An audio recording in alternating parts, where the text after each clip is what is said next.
Bienvenue à tout le monde pour ce webinaire sur les 15 actions à entreprendre pour éviter des cyberattaques, un sujet brûlant pour le moment. Je laisserai Jean-Marc donner quelques statistiques après, vous expliquer à quel point c'est important. Mais donc ici, c'est une collaboration entre UniOne et Digital Station. Qu'est-ce que Digital Station?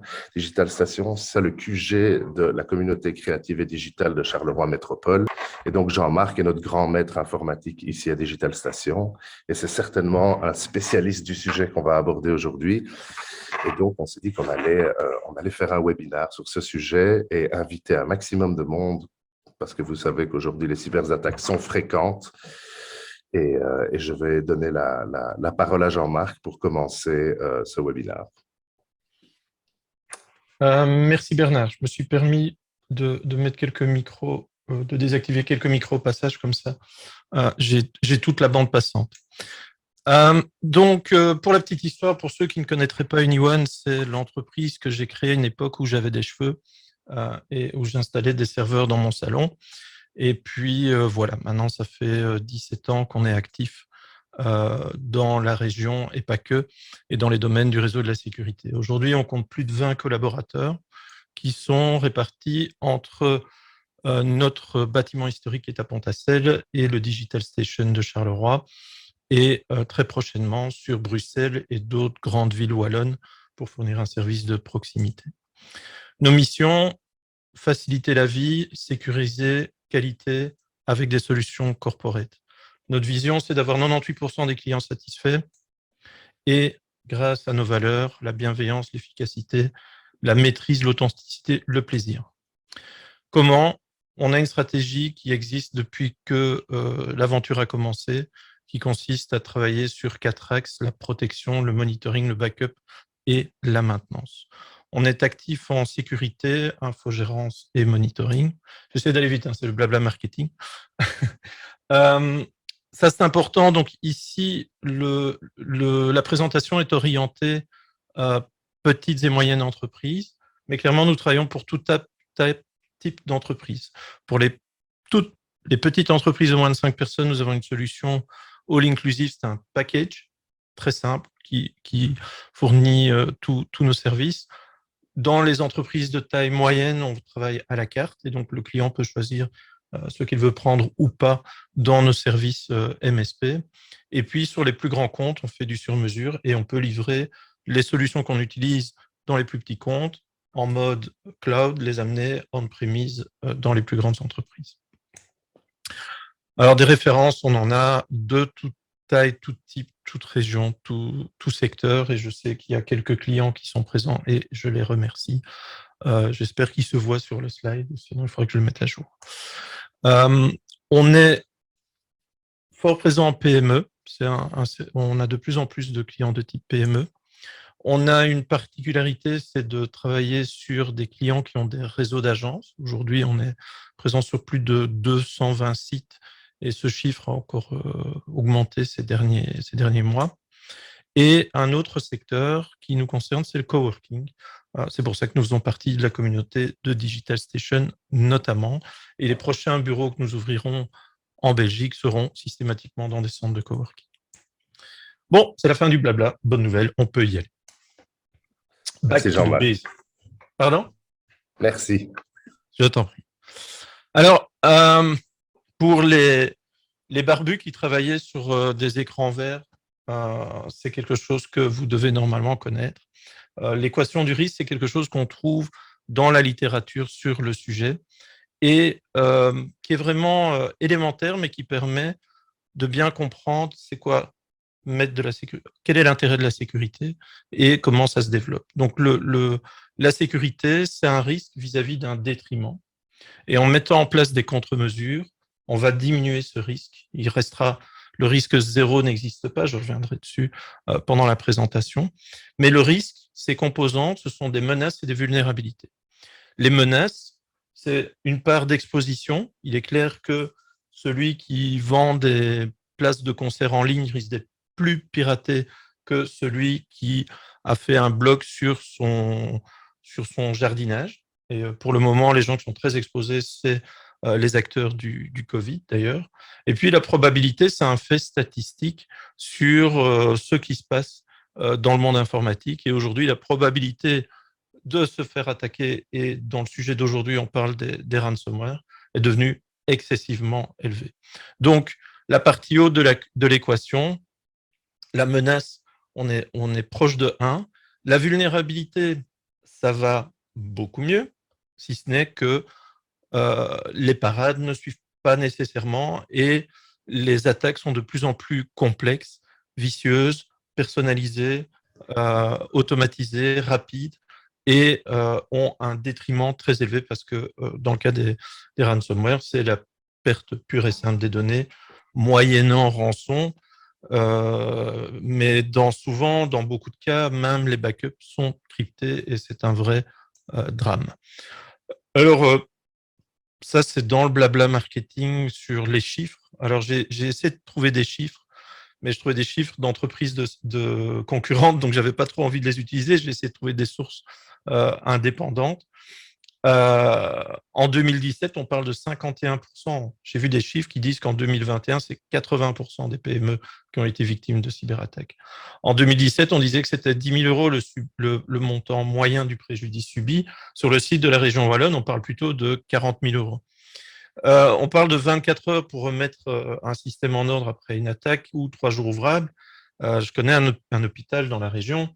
Ils sont revenus à l'âge de la pierre pendant plusieurs semaines. Donc, les chiffres, c'est pas évident. Ce qui est certain, c'est que c'est très probable.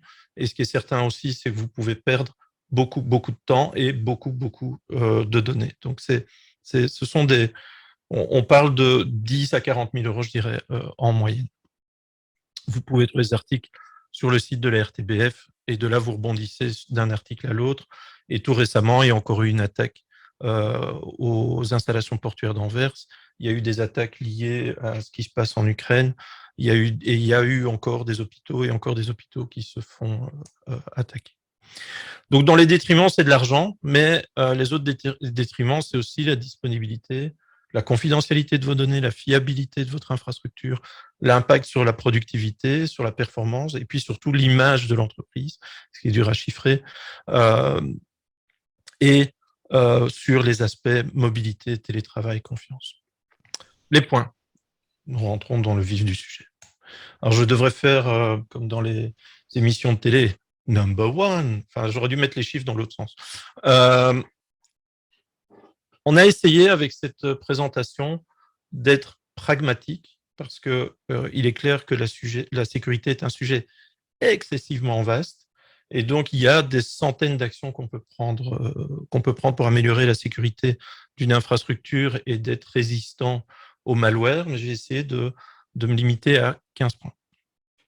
Donc, la première chose, c'est faire un état des lieux. Est-ce que vous avez fait un état des lieux récemment? Alors, il y a différentes façons de faire des états des lieux. C'est clair qu'en entreprise ou en TPE, c'est très différent. Nous, notre approche, évidemment, elle est automatisée. Avec nos outils d'assessment, on va pouvoir faire un état des lieux très rapide et détecter les vulnérabilités qui sont présentes dans vos systèmes et pouvoir travailler dessus. Mais le premier truc, c'est quel est l'état de votre sécurité? Le deuxième point, c'est vraiment la sécurité du mail. Aujourd'hui, les mails sont encore très peu sécurisés et je vais tenter un truc. C'est aussi de conscientiser les entreprises sur le respect des standards de la messagerie. Et donc, quand vous avez votre propre nom de domaine, vous voyez là le navigateur, tu vois le navigateur? Oui. OK. Je vais prendre un nom de domaine au hasard, charleroi.be, au hasard. Quand vous avez un nom de domaine et que vous voulez envoyer et recevoir du mail, vous devez respecter toute une série de règles sur la configuration même de votre nom de domaine Et si je prends charleroi.be, on a un cas classique, c'est qu'il n'y a pas de record des marques. Et donc, ça risque de créer un problème pour la réception des mails. On voit ici différentes alarmes. Je peux faire une formation spécifique sur la configuration de la messagerie. Mais ce qui est important, c'est qu'aujourd'hui, les 3 records spéciaux qu'on appelle SPF, DKIM et des marques permettent de dire est-ce que cette personne a le droit d'envoyer un mail au nom de ce domaine. Et si le paramétrage est bien fait, si toute la planète respectait ces 3 records-là, il y aurait, pour ainsi dire, plus de spam parce qu'on serait tous bien identifiés en étant autorisés ou non à envoyer du mail. Et chez nous, on met ces records en force, ce qui veut dire que les gens qui veulent nous écrire, qui ont une mauvaise configuration, peuvent se retrouver dans le spam. C'est voulu. Mais c'est un vrai problème. Le spam est devenu le vecteur numéro 1 des attaques. L'idée, c'est de vous envoyer vers un site, vers une pièce jointe, et ce site pourrait ressembler au site de votre banque, de votre service de renvoi ou n'importe quelle autre entreprise, alors qu'en fait, c'est le site du pirate. Donc, la grande majorité, on parle de 80% des attaques viennent du mail. Donc, il faut vraiment réduire le spam au maximum, mettre des solutions anti-spam modernes. On parle de montage en écluse. Un anti-spam fait un premier traitement sur la connexion, puis sur le sujet, puis sur le contenu, puis sur la pièce jointe, puis sur le lien, et ainsi de suite, jusqu'au moment où le mail est livré. Mais ce qui est très important dans les solutions anti-spam modernes, c'est le traitement de ces liens. On voit ici un mail qui n'est a priori pas un spam. Enfin, il est arrivé dans ma mailbox, donc le système anti-spam ne l'a pas considéré comme un spam. Mais ce qui est très important, c'est qu'il a désarmé le lien qui se trouve dans le mail. Ce qui veut donc dire que si je clique sur ce lien qui vient de Universal Orlando, qui, à mon avis, sont tout à fait fiables. Qu'est-ce qu'il me veut, lui? Bon, je pense qu'il va m'embêter pendant toute la présentation. Le lien ici donc a été changé, c'est pas le lien vers universalorlando.com parce que au moment où le mail a traversé le système anti-spam ne pouvait pas être sûr à 100% que derrière ce lien, au moment où je cliquerai dessus, il n'y a pas quelque chose qui serait suspect. Donc les liens qui n'ont pas un statut vert absolu, qui ont un statut orange, vont être modifiés par un lien temporaire et de cette façon-là, quand je clique sur le lien, je vais sur le portail de notre solution de sécurité qui, elle, va visiter le site avant de m'y donner accès. Des fois au dernier moment, le site qui était censé être safe ne l'est plus et donc de me protéger. Donc, c'est important. Tout le monde connaît le spam et les anti-spams, mais par contre, l'aspect désarmer les liens dans les mails, c'est une nouvelle fonctionnalité et donc vous devez la réclamer de votre fournisseur de solutions anti-spam. Et ce qui est certain, c'est que les grandes plateformes cloud comme Google, Microsoft, etc., ne fournissent pas ce service-là. Ils vont soit te bloquer totalement, soit te laisser passer, mais avec un lien qui, au final, n'est peut-être pas tout à fait safe. Numéro 3, les mots de passe. Oh mon Dieu, je me balade pas mal pour le moment dans le cadre de nos activités chez des sociétés unipersonnelles ou des toutes petites structures. Soit les mots de passe sont dans un carnet qui traîne dans le bureau, soit dans une feuille Excel, soit dans un fichier qui s'appelle mes mots de passe, qui n'est même pas protégé par un mot de passe.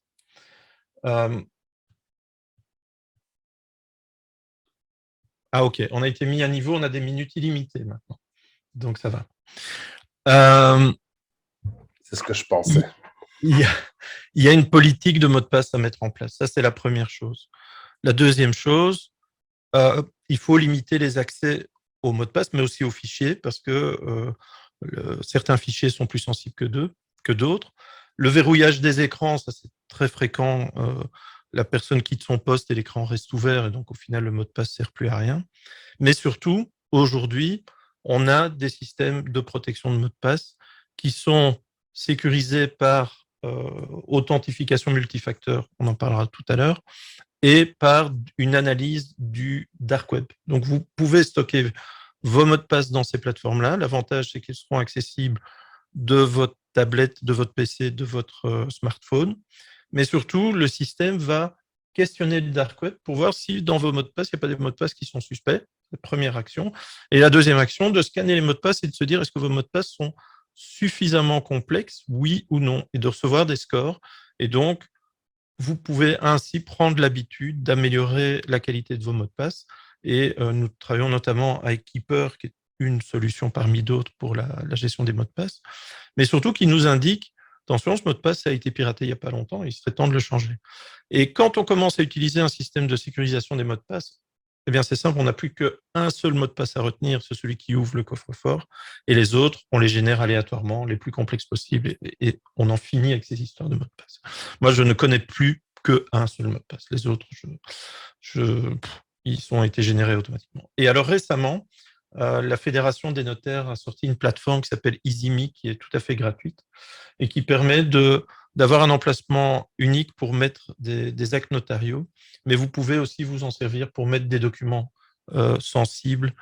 C'est la volonté de la Fédération des notaires qui est en train tout doucement d'adapter son métier aux réalités modernes. Numéro 4, Security Awareness. Alors, vous avez reconnu mon grand ami Jean-Claude Van Damme, qui, dans cette vidéo-là, répète « Be aware ». Il est très important que les utilisateurs soient conscients de ce que c'est la sécurité et de ce qu'il faut faire et pas faire, parce que vous pouvez avoir la meilleure plateforme de sécurité du monde. Si vous laissez votre mot de passe sur un post-it sur votre clavier, ça ne sert plus à grand-chose, ou si vous mettez les documents sensibles dans la salle d'attente à côté des documents publics, c'est pas terrible non plus. Donc, il y a vraiment un travail de conscientisation, et on peut aussi, avec des outils modernes, détecter les serial clickers, donc d'envoyer des mails qui sont des faux spams, pour voir qui serait tenté de cliquer sur ce genre de mail, pour pouvoir les choper et dire je crois que toi, il faudrait que je t'emmène en formation. Voilà. Alors, je vous ai mis une série de liens. Il y a énormément de formations gratuites disponibles, en plus, évidemment, des formations payantes. Et il y a un groupement national qui a rassemblé toutes les formations de sécurité dans le secteur. Il y a aujourd'hui possibilité de faire des masters en sécurité, des 4e bacheliers en sécurité, où j'ai eu l'occasion de donner cours pendant plus de 7 ans. Et il y a plein de plateformes en ligne qui proposent des formations à la sécurité. Mais aujourd'hui, vous êtes en formation en sécurité, donc avec ce que vous allez apprendre, vous êtes déjà un peu plus loin. Numéro 5. Alors, l'EDR, qu'est-ce que ça? L'EDR, c'est la façon dont les antivirus devraient fonctionner aujourd'hui. Donc, un antivirus travaille sur la protection. Après, les constructeurs diront que oui, mais je fais quand même aussi d'autres choses. Mais c'est vraiment la différence entre l'EDR et l'antivirus. L'EDR va identifier ce qui se passe, protéger, détecter les activités suspectes, réagir à l'attaque et surtout récupérer les données. Donc en fait, quand un EDR digne de ce nom fait son job et qu'il y a une tentative d'attaque en cours, la première action, c'est de couper l'accès Internet de la machine qui est victime de l'action, et directement, le système va comprendre ce qui se passe, arrêter l'action malfaisante, faire un rollback sur les fichiers qui auraient été modifiés, et puis remettre en état et fournir de l'information sur ce qui s'est passé vraiment, pour que ce soit encore plus efficace la fois suivante. Donc, l'EDR, c'est une réalité. On ne devrait même plus, au final, parler d'antivirus. Tout le monde devrait disposer d'un EDR. Number 6. Alors, le point numéro 6, toujours dans la logique des mots de passe, l'authentification multifacteur. C'est ennuyant au début, mais les barbus qui travaillaient sur des écrans verts connaissent la théorie de la sécurité qui disait la sécurité, elle est fonction du nombre de facteurs d'authentification, donc soit un mot de passe, et par extension, on disait quelque chose que vous connaissez, something you know, un mot de passe, quelque chose que vous avez, something you have, donc un token. Et ce qui est génial, c'est que maintenant, on a tous des tokens. Il n'y a plus besoin, n'en déplaise aux fabricants, d'acheter d'autres tokens. Votre token, vous l'avez sur vous, c'est votre téléphone. Il a un numéro de série et une carte SIM qui peut être évoqué. Et puis, le troisième facteur d'authentification, c'est something you have. Et l'empreinte de votre doigt ou votre visage sont le troisième facteur d'authentification. Donc, une bonne authentification forte, c'est une authentification qui prend something you know, something you have et something you be. Et donc, au final, une plateforme comme It's Me ou Microsoft Authenticator ou Google Authenticator rassemble ce vieux rêve des consultants en sécurité. Et il y a vraiment moyen aujourd'hui, sur toutes les plateformes, d'avoir ce genre d'authentification multifacteur.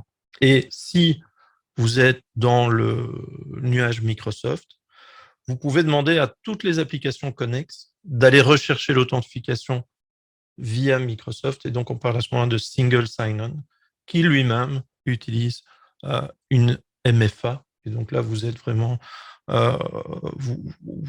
si on vole vos mots de passe, c'est pas très grave, puisque, a priori, votre smartphone, vous l'avez toujours sur vous, et votre doigt, vous l'avez toujours sur vous. Alors après, dans les films de science-fiction, un doigt laissé sur un verre, il y a moyen de faire... Enfin, ça c'est une autre histoire. Numéro 7, les mises à jour. Alors ça, on le dira jamais assez. Énormément d'attaques auraient pu être évitées simplement par une mise à jour. Mais pas seulement la mise à jour du système d'exploitation, Windows, macOS, Linux, mais la mise à jour aussi des applications. Alors, il y a plein de petits logiciels que nous n'utilisons pas, mais qui sont destinés pour les particuliers pour faire des mises à jour applicatives et s'assurer que, en plus de votre OS, toutes vos applications sont à jour.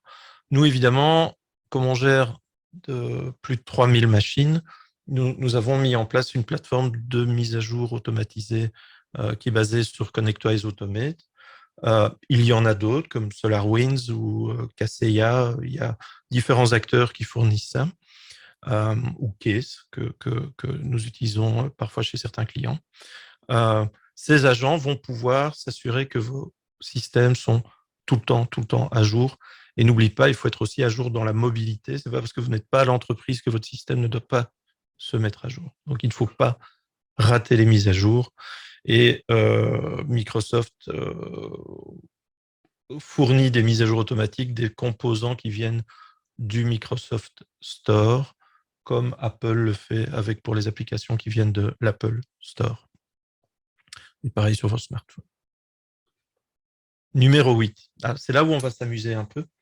C'est la surveillance du dark web. Donc, je vous ai dit, il est important de savoir ce qui se passe avec vos mots de passe. Vous pouvez demander à votre système de gestion des mots de passe de faire des recherches, mais nous disposons, et d'autres acteurs sur le web peuvent faire ces recherches pour vous. Et je me suis amusé de faire des recherches sur un nom de domaine que je ne vous donnerai pas, mais je peux juste vous dire, et si la personne est là, il faut qu'il arrête d'utiliser Choupette comme mot de passe, parce que ça a été piraté plusieurs fois et c'est disponible dans le dark web. Je crois qu'il y en a un autre, c'est Fifi, mais enfin, c'est pas grave. Mais c'est assez incroyable de voir vos mots de passe. Donc, vous envoyez un message à Bernard pour lui demander un dark web scan et je vous ferai gratuitement une analyse de vos mots de passe. En tout cas, par rapport à votre nom de domaine ou par rapport à une adresse email. Et c'est des fois assez déconcertant. La méthode qu'on utilise a déjà fait ses preuves chez plusieurs clients où ils me disent bah non, j'y crois pas, on m'a déjà fait ce coup-là, et puis c'est tout des vieux mots de passe obsolètes. Et puis, je lui ai sorti le papier, il m'a appelé dans l'heure, il m'a dit merde, ça marche. Et le lendemain, il faisait une grande campagne de changement de mot de passe dans l'entreprise. Donc, le dark web, c'est quand même intéressant d'aller voir ce qui s'y passe et ce qui traîne par rapport à vous dans le dark web. Numéro 9, alors là, on est quand même un peu sur la cerise sur le gâteau, c'est la gestion des événements. Aujourd'hui, pour les non-informaticiens, sachez que chaque bidule informatique ou réseau qui contient un système, un firmware, un système d'exploitation, que ce soit un PC, un serveur, un switch, un point d'accès Wi-Fi, un firewall, tout équipement qui a une adresse IP a vraisemblablement une gestion d'événements qui disent « Ah, j'ai été redémarré à telle heure, il y a quelqu'un qui essaie de se loguer à tel moment ». Ça, c'est la base. Mais évidemment, dans votre PC, ça va beaucoup plus loin pour dire qu'il y a une application qui a essayé de faire ça, qui a le disque dur qui est en train de lâcher, ce genre de choses. Et ça devient vite illisible. Le nombre d'équipements qui génèrent ces journaux, donc on parle d'Event Viewer dans le monde Microsoft, et on parle de manière presque universelle de syslog, le syslog étant un format de log standardisé, peuvent être concentrés en un point unique de type big data. Et donc cet endroit va collecter des millions et des millions d'événements par jour, par heure, par seconde, selon son audience. Et grâce à l'intelligence artificielle, ces volumes de données de dingue peuvent être analysés et trouver des corrélations. Et dans le cas présent, il est intéressant d'être dans un système de concentration, on appelle ça un SIEM. C'est un terme, donc je n'ai pas mis l'abréviation, System Information Event Management, je pense. Le SIEM, idéalement, je trouve qu'il est plus intéressant d'être chez un partenaire qui a plusieurs clients qui sont connectés à son SIEM, parce que de cette façon-là, il va pouvoir détecter une tendance ou quelque chose de suspect qui est en train d'arriver chez plusieurs clients en même temps. Et il y a d'ailleurs des SIEM qui sont aussi alimentés avec ce qu'on appelle des honeypots, qui sont des endroits qui attirent les pirates pour pouvoir tout de suite comprendre ce qui est en train de se passer et pour pouvoir répercuter ce qui a été détecté dans les systèmes de protection. Donc, nous travaillons avec un SOC, System Operation Center, donc une équipe qui surveille 24 heures sur 24, 7 jours sur 7, 365 jours par an, ce qui se passe dans tous les logs. Et il y a deux technologies principales qui sont utilisées, c'est Stratozen et Perch, qui permettent de dire il y a un truc qui se passe là-bas, on va directement réagir, ou on va demander à une UAN d'aller chez ce client-là, faire tel changement parce que il y a quelque chose qui se passe. Voilà, c'était le numéro 9. On sera vite au 15. Le numéro 10, c'est la passerelle web sécurisée. Donc, je reprends l'exemple du mail tout à l'heure. C'est exactement ce qu'elle fait, c'est qu'un lien suspect est remplacé par un lien qui va vers une passerelle web qu'on appelle un proxy. Un proxy, en anglais, ça veut dire mandataire. Et donc, la passerelle reçoit le mandat d'aller visiter le site pour vous et éventuellement de vous y donner accès s'il n'y a rien de suspect. Une autre technique qui se voit de plus en plus, c'est ce qu'on appelle les protections par DNS. Et il y a différents acteurs. Le plus connu pour le moment, c'est Umbrella ou OpenDNS qui ont été rachetés par Cisco, qui sont hélas hors de prix, mais c'est vraiment de très haut niveau. Nous, on a trouvé un acteur belge que l'on a mis en place dans notre solution. Et l'idée, c'est de récolter des DNS, des informations de réputation sur les IP et les sites web que vous allez visiter. Et donc, si vous voulez visiter un site web et qu'il est dans cette base de données-là, eh bien, vous serez redirigé vers une autre page qui dira « Désolé, mais cette page n'est pas fiable, on ne vous laisse pas y accéder facilement ». Alors, les mauvaises langues diront « C'est super facile à contourner ». C'est pas faux, mais après, ça dépend si vous voulez être sécurisé ou pas.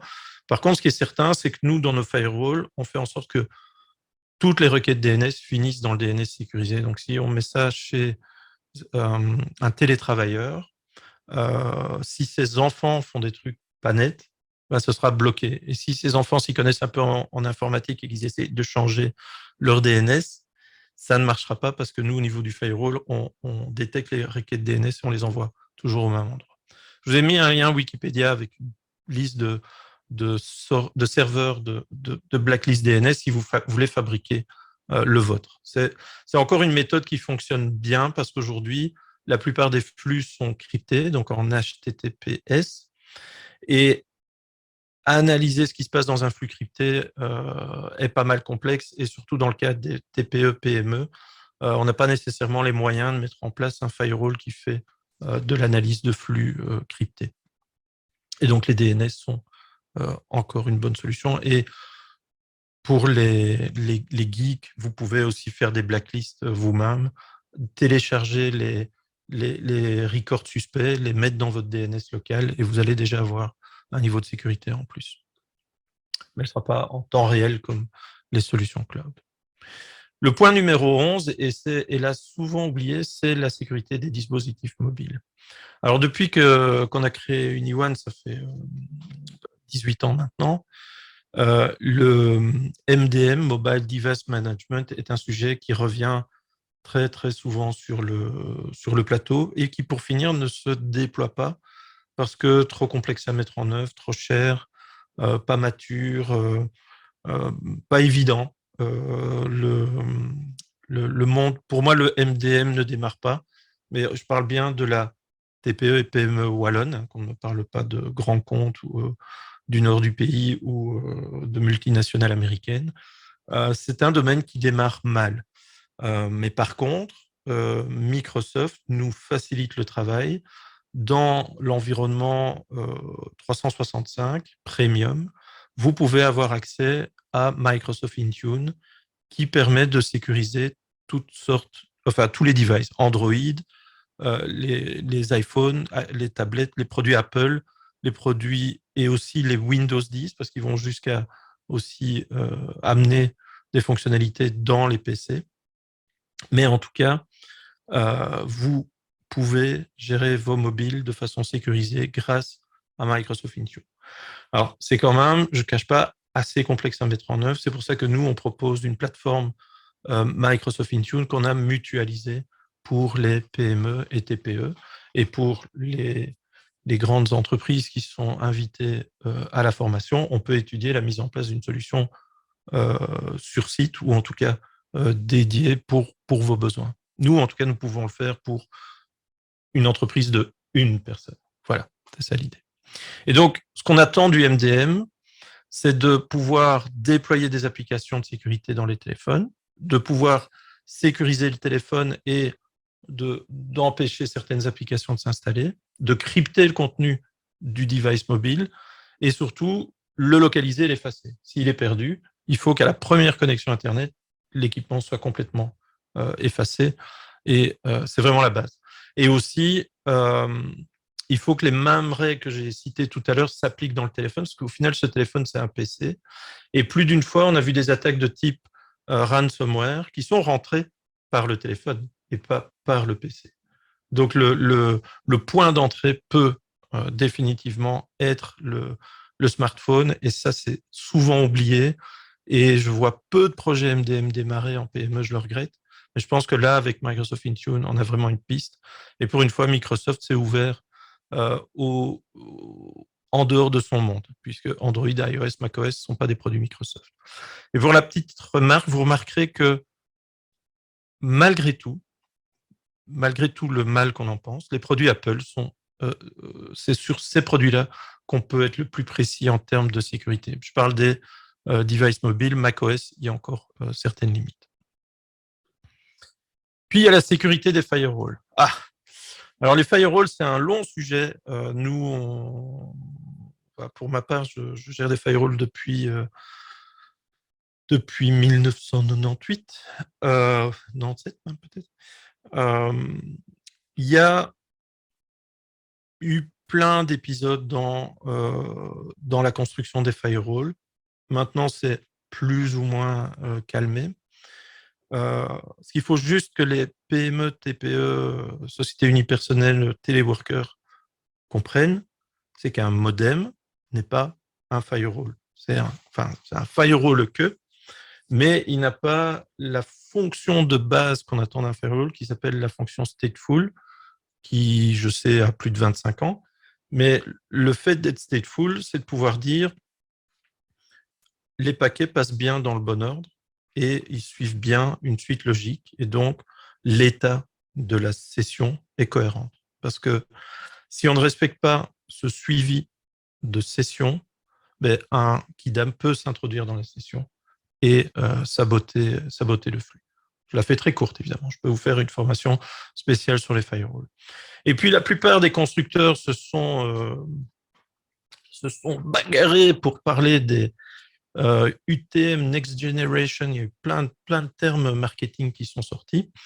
Mais au final, ce sont des firewalls qui sont plus secure parce qu'ils sont capables de faire de l'analyse de contenu applicatif. Le firewall stateful ne va pas très loin. Un firewall UTM, il peut détecter que dans un flux DNS, on trouve un téléchargement de fichiers ou être capable de prendre une pièce jointe, de regarder ce qu'il y a dedans, la remettre dans le mail et le laisser passer. Donc évidemment, ça prend énormément de ressources et ce sont des équipements plus coûteux. Donc je ne peux pas dire n'achetez pas ces équipements-là, évidemment. Et des fois, pour les grands comptes, on va jusqu'à séparer les fonctionnalités, de dire le stateful, on le fait dans un boîtier et l'analyse de contenu dans un autre. Mais ce qui est important, c'est d'avoir au moins un stateful, mieux un UTM, et en plus, que votre firewall envoie bien ces syslogs dans un SIEM analysé par un SOC. Si vous avez suivi, vous avez retenu ces termes-là. Et en mobilité, et c'est souvent ça le problème, vous n'êtes plus derrière votre firewall. Quand vous êtes à la maison, vous pourriez être devant ce petit firewall stateful, et quand vous êtes au bureau, devant ce gros UTM, mais vous quittez la maison, vous vous retrouvez dans un café connecté à un point d'accès, votre firewall, il n'est plus là. Alors, il y a moyen de repasser par l'entreprise éventuellement, mais c'est vraiment pas confortable. Alors que si vous avez un EDR dans votre système et votre gestionnaire de mot de passe, vous serez là dans un niveau de protection qui est acceptable, même si vous n'êtes pas derrière un firewall. Et si votre IT ne comprend pas la phrase « passer un UTM, envoyer les syslogs dans un SIEM de votre SOC », appelez-nous. Voilà. Point numéro 13, l'encryption des fichiers. Alors, il faut avoir comme objectif de crypter vos fichiers dans tous vos devices mobiles. Ça, c'est vraiment le super minimum. Votre laptop, votre smartphone, s'il tombe dans de mauvaises mains, il faut qu'on n'ait pas accès aux données. Surtout pas. Il y a en plus maintenant avec la GDPR, si vous avez le malheur d'avoir des données à caractère personnel d'autres personnes que vous-même, vous pourrez être très embêté par rapport à ça. Et donc, l'encryption est un fait. Windows fournit BitLocker, Apple fournit FileVault. Vous n'avez plus vraiment d'excuses. Il faut juste le faire. Et évidemment, il ne faut pas oublier de bien stocker la clé d'encryption. Sinon, vous allez être très mal. Donc, l'idée, c'est de mettre votre clé d'encryption dans le système de gestion de mot de passe qui lui-même est crypté et protégé par un MFA pour être sûr que le jour où vous perdez votre laptop et vous dites « Merde, j'avais mis la clé dans le laptop », vous puissiez récupérer malgré tout votre serveur, votre laptop ou votre smartphone. Donc, les fonctionnalités natives sont là. Après, le challenge pour les organisations, quand on est à plus d'une personne et qu'on commence à avoir une flotte de sales, c'est la gestion de ces clés. Et là, encore une fois, le service MS 365 permet de faire via Azure AD une gestion centralisée des clés pour faciliter la récupération des données d'entreprise. C'était donc le numéro 13. N'oubliez pas de crypter vos fichiers. Numéro 14. Alors, c'est aussi banal que les mises à jour. Il faut faire un backup des fichiers. Parce qu'on ne sait jamais, malgré tout ce que vous avez mis en place, peut-être que le dernier pourcent de risque qui vous restait a été exploité par le pirate. Mais de toute façon, l'erreur est humaine aussi. Vous pouvez très bien, sans vous faire pirater, effacer vos données.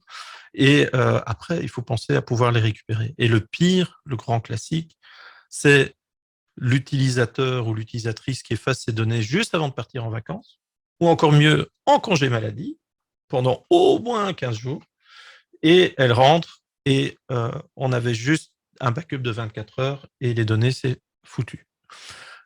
Sur les grandes plateformes comme Office 365, Google Workspace, Dropbox, vous n'avez pas nécessairement un service de backup. Office 365, vous n'avez pas de backup. Dropbox, il y a des formules plus élevées. Mais après, il faut vous renseigner de dire je peux remonter de combien en arrière pour aller rechercher mes données. Est-ce que j'ai accès à un backup? Est-ce qu'il est fiable? Et aussi, est-ce que mon backup est bien déconnecté de mon ordinateur? Parce qu'il n'est pas question que quand le pirate arrive, il crypte mes données, mais qu'en plus, il crypte mes backups. Et ça s'est vu, hélas, plein de fois. Avant, chez Anyone, on était assez frileux à fournir des garanties de backup parce que c'est vraiment très dur de maintenir un backup qui fonctionne bien et donc on préférait laisser ça aux partenaires. Mais on nous a tellement demandé de le faire qu'on a cédé, mais on a réfléchi à la façon de le faire intelligemment. Et donc aujourd'hui, nous avons des éditeurs de solutions de backup qui sont ceux que l'on commercialise, mais nous acceptons d'autres solutions de backup pour autant qu'elles s'intègrent dans notre tableau de bord. Et donc on a une capture d'écran de notre tableau de bord et nous suivons plus de 300 solutions de backup différentes. Il faut juste que la solution de backup soit capable de nous envoyer un mail qui dit backup réussi, backup raté. Et avec ça, nous, notre équipe, tous les jours, surveille les backups et s'assure que vos backups s'effectuent correctement. Alors, je ne dis pas que vous devez venir chez nous, mais je vous dis, vous devez être sûr que vos backups s'exécutent bien tous les jours. C'est très important. Et il ne reste plus qu'un, on est déjà au 15. Hein, et il reste du monde? Tout le monde s'est pas enfui? Il n'y a personne qui est parti, tout le monde est Ça toujours va, là. ok, ça va alors. Le numéro 15, si vous avez mis en œuvre tout ce qui est dit avant, vous êtes couvert, je dirais, à 97%, et il reste 3% d'incertitude. Donc, il y a un risque résiduel, et ce risque résiduel, à ce moment-là, il faut le transférer dans une société dont c'est le métier et qui va se faire payer pour couvrir ce risque résiduel. Et donc, là, j'ai regardé différents contrats d'assurance, et en Belgique, il y a la banque AXA qui propose un contrat tout à fait accessible aux PME, TPE pour avoir une assurance cyber-risque qui va couvrir les frais de récupération de la situation. Vous perdez vos données, il faut restaurer les backups, ça prend du temps, de l'argent, il faut qu'un expert vienne le faire, ça va être couvert par l'assurance. Vous perdez vos backups malgré tout, AXA peut payer des gens qui vont réencoder les données qui ont été perdues. Donc, ils sont là dans les frais de reconstitution des données. Alors après, comme toutes les assurances, ce qui est très intéressant, c'est d'aller voir ce que ça ne couvre pas. Et je suis allé voir dans leur contrat. Typiquement, si vous n'avez pas mis en place les 14 points qui précèdent, il y a des chances que l'assurance ne va pas trop s'appliquer. Si vous n'avez pas mis votre ordinateur à jour, si vous n'avez pas mis votre firewall à jour, si vous n'avez pas mis vos équipements à jour, si vous avez été sur des sites illicites, si vous avez téléchargé des fichiers illicites, si vous l'avez fait exprès, si votre prestataire l'a fait exprès ou c'est sa responsabilité. Donc, il faut bien faire attention aux conditions des contrats d'assurance. Mais toujours est-il que si vous avez appliqué les 14 points précédents, de un, il y a peu de chances que vous soyez victime, que vous ayez un dégât. Mais de deux, si malgré tout vous avez un dégât, vous êtes en ordre par rapport à l'assurance et elle pourra intervenir. Donc voilà, alors je vous ai mis tout ça dans une petite brochure. Comme ça, vous pouvez l'imprimer, la mettre dans votre bureau ou sur votre fond d'écran. Elle est disponible au téléchargement sur notre site web et l'encre est à peine sèche, je l'ai mis à jour aujourd'hui. On vous l'enverra par mail, vous pouvez nous solliciter pour l'avoir, et je vais très certainement l'imprimer en quantité pour en laisser traîner un peu partout où je me promène, notamment en Digital Station. Alors reprenons. Alors là, j'aime bien, c'est la... Je ne sais pas si vous connaissez la blague de Bigard, la blague de la chauve-souris, qu'il y a une chance sur 1 million de se faire mordre par une chauve-souris. C'est à peu près la même chose. Donc, si je pars du point 1, je ne sais pas si on voit ma souris. Oui. Oh, ouais, on la voit très bien. OK. On part du point 1, le méchant pirate met dans un mail une crasse pour vous atteindre. Normalement, imaginons que malgré tout ce qu'on a mis en place, le mail arrive avec le lien suspect. Si vous cliquez sur le lien, on va normalement se trouver sur la passerelle web sécurisée. Si la bestiole démarre son job, elle va être détectée par le DR. Et donc, normalement, il n'y a pas de communication vers le pirate parce que le DR va fermer la porte, la passerelle web sécurisée va fermer la porte. Et donc, le pirate passera à côté de l'occasion de dialoguer avec son bot qui se trouve dans votre ordinateur. Ce bot, pour effectuer ces méfaits, il a besoin d'avoir accès à des vulnérabilités.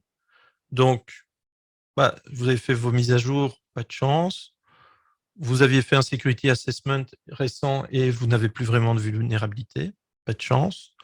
Vous avez un firewall qui est bien configuré, du coup, il ne sait pas accéder au backup, pas de chance. Et puis, tout le bruit qu'il fait dans votre machine génère des logs qui finissent dans le SIEM et le SOC va s'inquiéter de ce qui se passe chez vous. Et donc, vraiment, vraiment pas de chance. Il veut attaquer vos backups. Imaginons qu'il y arrive. C'est pas grave parce que le système de gestion des backups a un backup déconnecté, donc ça n'y arrive pas. Et imaginons que dans le pire du pire des cas, comme dans l'histoire de la chauve-souris de Bigard, vous pourrez faire appel à l'assurance. Ce qui peut se passer aussi, c'est qu'après les méfaits, le pirate publie sur le dark web, parce que ce qu'il arrive aussi, c'est que quand il y a cryptovirus, il n'y a pas nécessairement encryption. Des fois, le pirate commence par tout ramener chez lui, comme ça c'est déjà ça de prix, avant de le crypter, ou il fait les deux. Mais dans tous les cas, il va essayer de vous choper une rançon. S'il n'arrive pas à vous encrypter, a priori, il n'aura pas la rançon. S'il y arrive, c'est pas dit que vous allez payer parce que vous avez des backups. Mais c'est pas pour ça qu'il va peut-être pas monnayer tout ce qu'il a piqué chez vous et de les mettre sur le dark web. Donc c'est quand même intéressant de savoir, suite à une attaque, s'il y a eu fuite de données, et notamment par rapport à la GDPR, vous avez une obligation, s'il y avait des données à caractère personnel, de dire j'ai été victime d'une attaque et a priori ces données-là ont fuité, pour donner la possibilité aux gens dont le mot de passe aurait fuité d'aller le changer. Donc voilà. Alors j'aime bien cette citation. Ils ne savaient pas que c'était impossible, alors ils l'ont fait. On a travaillé pendant le Covid sur notre infrastructure mutualisée pour avoir des solutions dont le budget est vraiment maîtrisé, parce que l'effort que nous avons fait est colossal et on ne pourrait pas faire cet effort-là individuellement pour chaque TPE et PME. Et donc là, on a mutualisé cet effort pour le répartir sur nos différents clients. Donc, comme je disais tout à l'heure, la solution ici, on l'appelle UniProtect et elle est destinée au SOHO, j'aime bien ce terme, qui veut dire Small Office, Home Office. Ce n'est pas un nouveau terme, il date de 1925.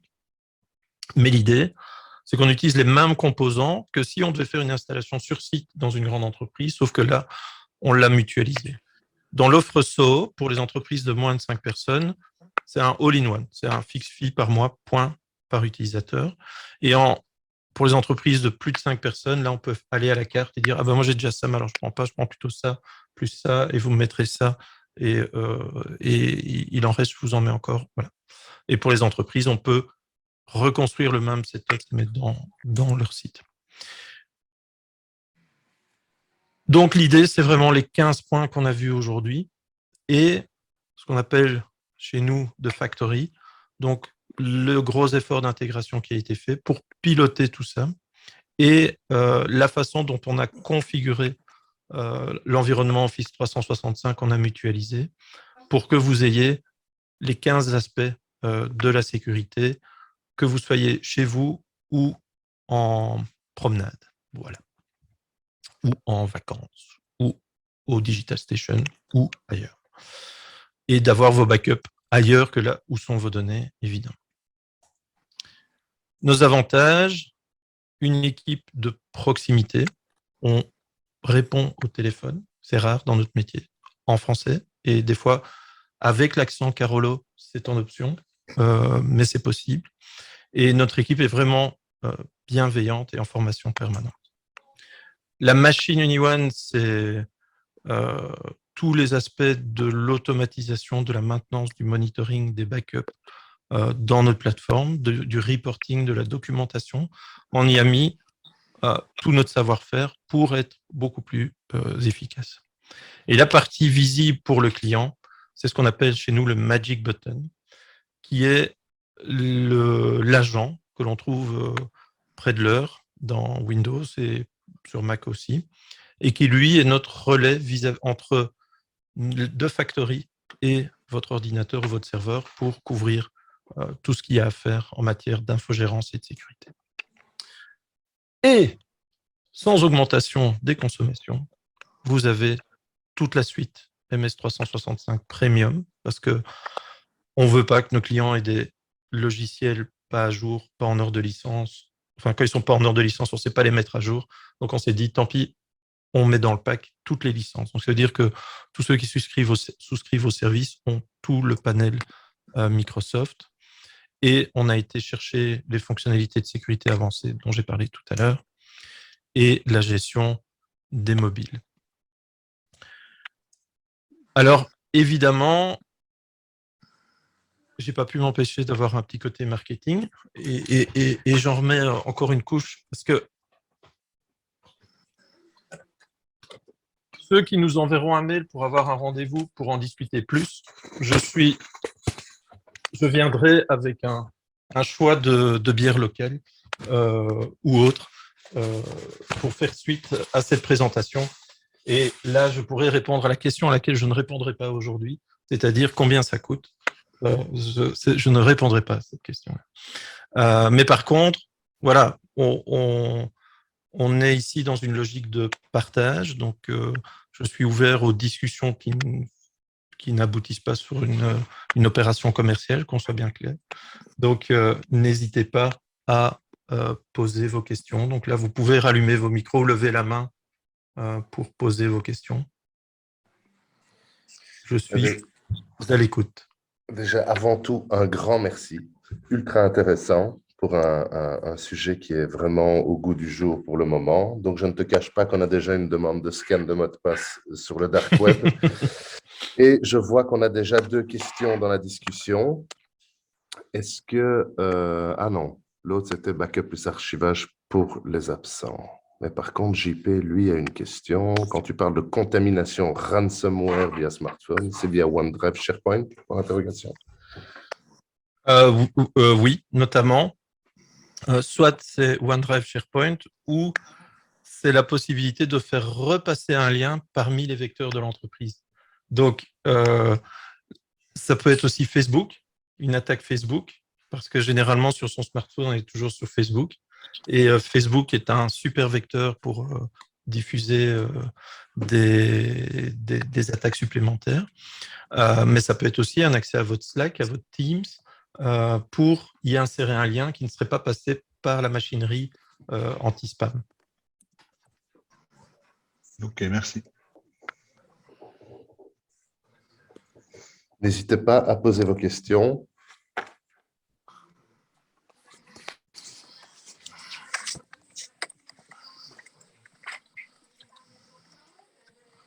Alors, un dernier point, je vais quand même faire un peu de teasing. Donc, Comme nous sommes membres de Digital Station et nous avons d'autres clients qui sont dans des centres de coworking auxquels nous participons. Nous attachons beaucoup d'importance à la communauté. Donc, c'est quelque chose sur lequel je veux travailler maintenant que The Factory est en place. On compte faire à côté une communauté pour échanger sur le sujet. Et vous trouverez progressivement de plus en plus de contenu, de mini-formations comme celle-ci, ou plus avancées sur un sujet en particulier. J'en ai proposé, j'ai proposé une dizaine de sujets à Bernard, voire plus. C'est clair qu'il faut que toute la communauté du Digital Station puisse échanger. Mais vous pouvez aussi dire à Bernard, tiens, vous ne pourriez pas parler de sujet. Je suis tout à fait open. Et Jean-François Quézin lève la main. Jean-François. Oui, merci Jean-Marc, c'est très intéressant. Dans ta présentation, tu présentes les 15 points de 1 à 15. Est-ce que tu conseilles de suivre ces points l'un après l'autre? Est-ce qu'il y a une hiérarchie d'importance dans ces points, d'après toi? Oui, c'est dans cet ordre-là. Des fois, c'est vraiment le dilemme, hein, parce que je dirais commencer par les backups.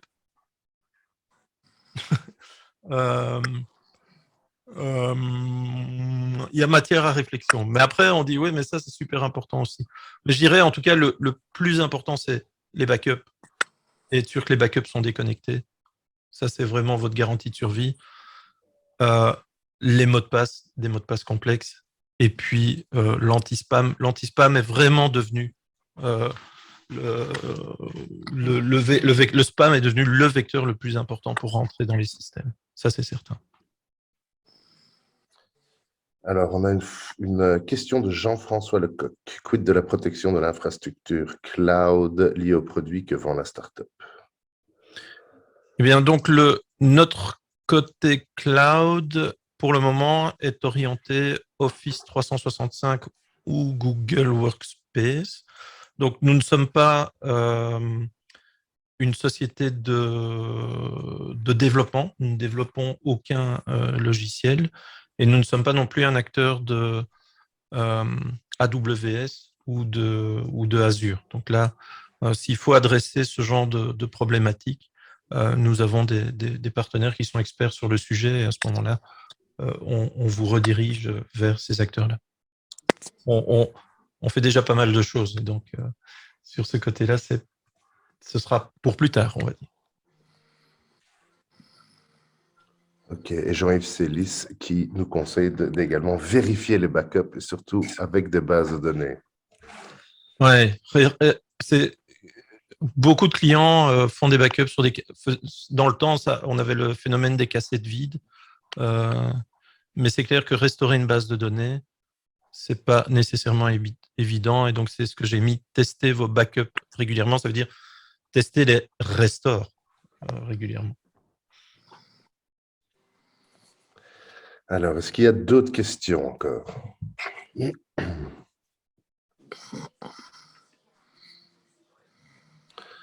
En tout cas, si maintenant vous deviez avoir des questions plus tard, il ne faut pas hésiter. Jean-Marc et moi-même, on se tient à votre entière disposition.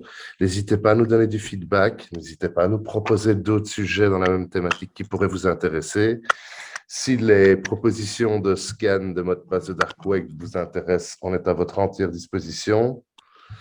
Et sinon, je vous remercie pour votre présence, pour votre patience. Personne n'a quitté le webinaire pendant 1h15, 1h05, c'est génial. Et on a tenu le timing. Et on a tenu le timing, absolument. Voilà. Écoutez, on vous souhaite une excellente journée. Merci pour votre participation. Le webinaire ainsi que la présentation et les autres éléments. Jean-François Lecoq maintient la main levée. Peut-être qu'il a quand même quelque chose à dire encore. Et il a une crampe alors. OK. Écoutez, en tout cas, l'enregistrement du webinaire vous sera envoyé ainsi que la présentation et les autres éléments promis par Jean-Marc. Et nous vous souhaitons de passer une excellente journée et à la prochaine. Et n'oubliez pas, restez aware. Merci Jean-Marc. Merci beaucoup. Très belle journée. Hein. Merci, bonne journée. Au revoir. Salut. Au revoir.